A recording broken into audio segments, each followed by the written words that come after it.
बर'नि थामथि गोरोबथा गोजोन गोरोबथानि जानानै बयनिसिमबो अननाय आरो खुलुमनायखौ बावहरदों। नाथाय बे समाव आङो नोंथांमोननिसिम दिनैनि बुब्लियाव दिनै बिटिआर शान्ति चुक्तिया थांनाय 2020 मायथाइनि 27 जानुवारि खालार खालि जानानै थांदोंमोन। दिनै 2020 मायथाइनिफ्राय लायोब्ला 20 निफ्राय 21, 22, 23, 24 4 बोसोराव आगान होबाय बिटिआर शान्ति गोजोन गोरोबथाया।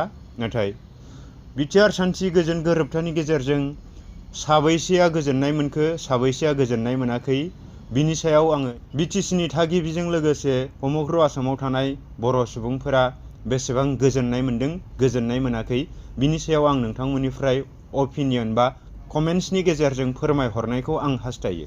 दिनैनि समाव बिटिआर सरकार आरो आबसु 27 जानुवारि खालारखौ गोजोन गोरोबथा मुङै बिथांमोना जथायै दिनैनि सानखौ खुंदों। बिनि सायाव जोंहा बुंनांगौनि जेबो बाथ्रा गैया। दिनैनि साननि गेजेरजों बिथांमोना गोजोननि थाखाय हानजा सुरनाय हाबाफारि सामलायदों।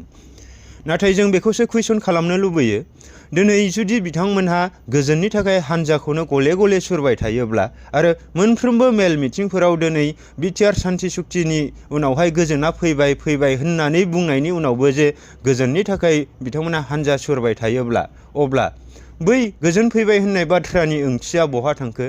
जों